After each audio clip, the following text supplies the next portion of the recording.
Amen. Alléluia. Vraiment, c'est un privilège d'être encore ici. À tout moment que je reviens ici, je suis très content, surtout pour Maman Nathalie qui fait de la bonne sauce pour nous.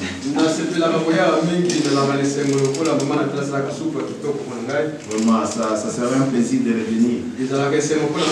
Lui avec son mari m'accueille sans problème. En tout cas, je suis pressé de revenir. Amen. Amen. Vous savez, même quand je suis fatigué, s'il s'agit de prêcher, j'ai encore une nouvelle force. Je suis montré au lit à 4 heures. Il fallait me réveiller déjà à 7 heures. Avant-hier, j'ai pas bien dormi. Hier, j'ai pas bien dormi. Hier aussi la même chose. Alors mon cerveau est activé. Comme des crampes. Mais je n'ai rien à voir avec la maladie. Amen. Amen. Vous savez, la fois passée, j'étais ici, on avait parlé de la prière.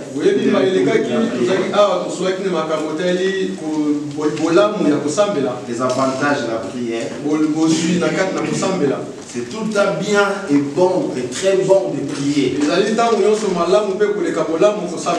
La personne qui ne prie pas, c'est comme si il est en train de vivre sans sa vie. Il est en train de vivre sans vivre sa vie.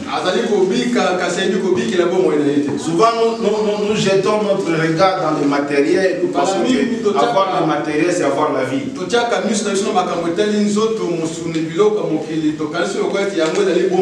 Ça fait partie de l'harmonie de la vie.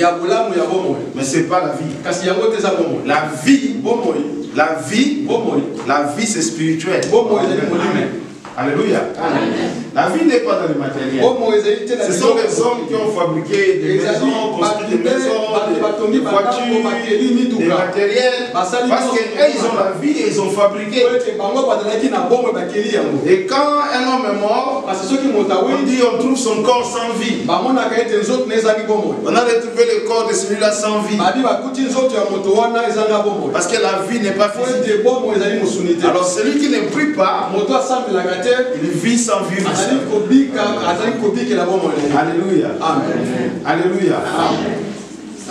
J'avais parlé de ça la fois passée. Donc je crois que c'était une bénédiction.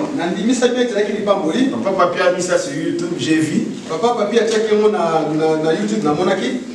Sauf qu'il faut me prendre comme je suis. Je ne suis pas manchot. Je ne suis pas manchot. Voilà. Alléluia. Quand vous me mettez sur YouTube, mettez-moi bien.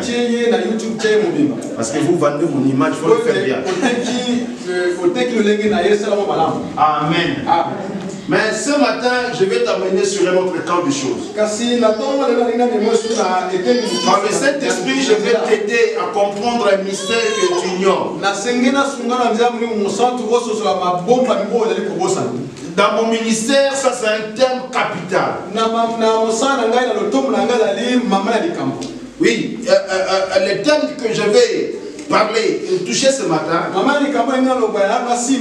c'est un thème qui tient mon ministère, c'est un thème fondamental, c'est un thème fondamental.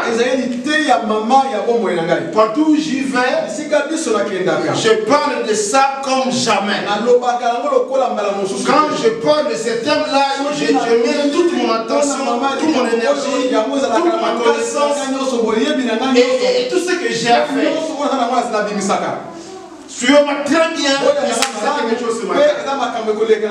Je vais t'amener dans un autre terrain de la vie. C'est vrai que plusieurs hommes de Dieu parlent de ça.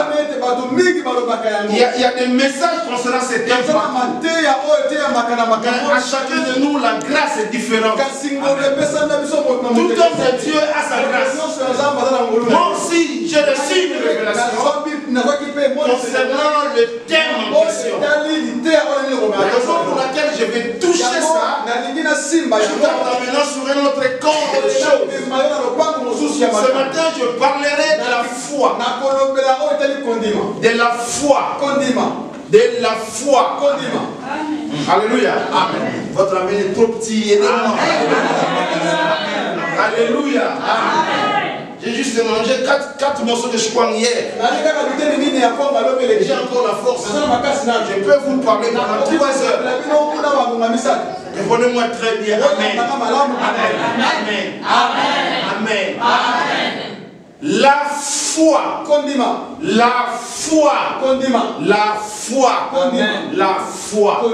La Bible dit dans le livre d'Hébreux 11, à partir du verset 1, nous allons lire le verset 6, le verset 11, le verset 17, le verset 19.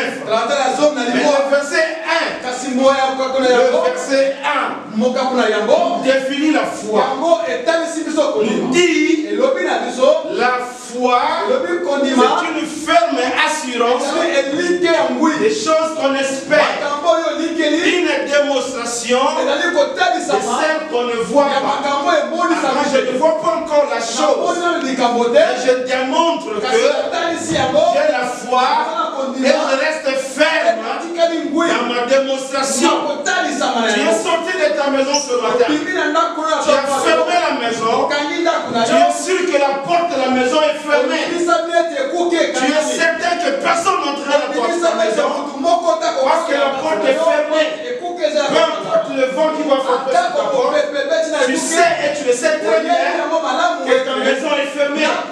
Et la Bible ajoute que la foi aussi, c'est une ferme position, c'est une ferme attitude, c'est une ferme détermination des choses que tu veux recevoir de Dieu. Tu restes ferme, et Dieu le fait, et Dieu le fera, et tu le démontres tout en gardant cette fermeté. La foi, c'est une ferme assurance des choses qu'on espère recevoir de Dieu, même quand on ne le voit pas. Tu restes ferme. C'est ça la définition de la foi. C'est une position, attitude, une position de ton esprit, état de ton âme. Tu sais et tu le sais que Dieu le fait là. Même si ça bouge, tu restes ferme. Même si tes yeux voient autre chose, tu restes ferme. Quiconque a la foi ne dépend pas de ce qu'il voit, dépend de ce qu'il croit. Yes. Est-ce que je peux continuer? Amen. Je peux continuer. Amen. Je vais t'aider. Je vais t'aider. La foi n'est pas une théorie. C'est une pratique. Et la vie chrétienne n'est pas une théorie. La vie chrétienne est une pratique. À Béret, dans la ville de Béret, ce fut pour la première fois on appela disciples chrétiens.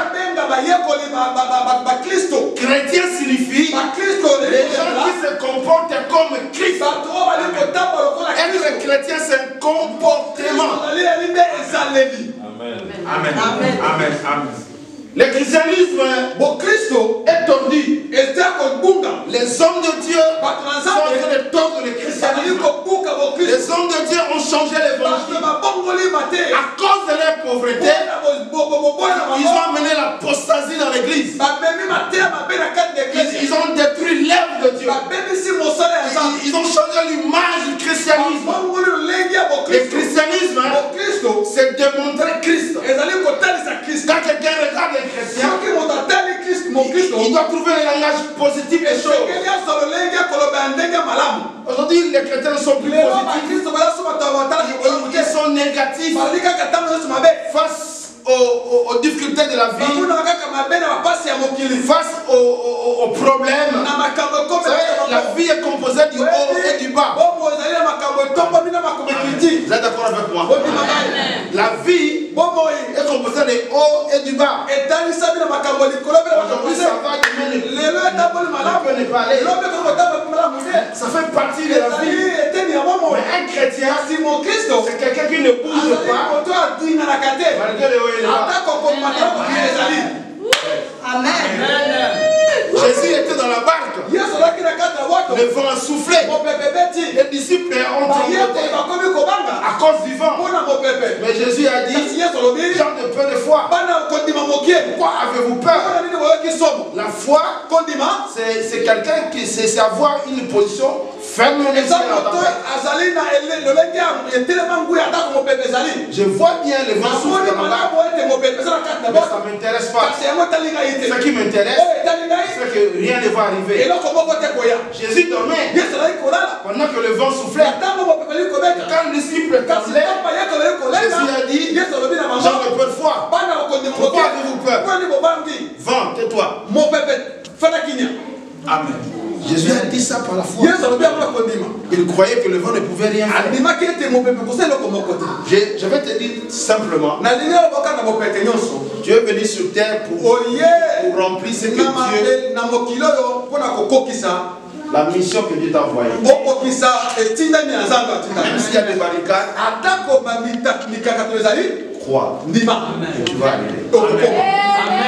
Amen. En tout cas, moi j'ai toujours dit aux gens, si tu entends que je suis mort, si tu entends que je suis décédé, ne m'amène pas vite au tombeau.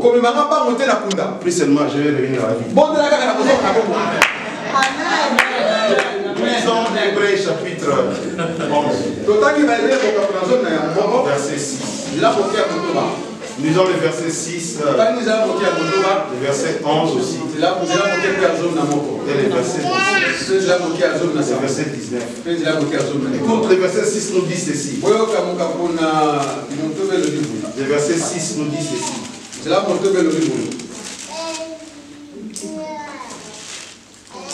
Or, sans la foi, il est impossible de lui être agréable.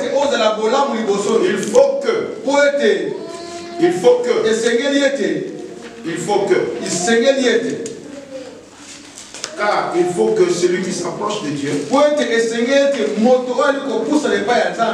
que Dieu existe et qu'il est le rémunérateur de ceux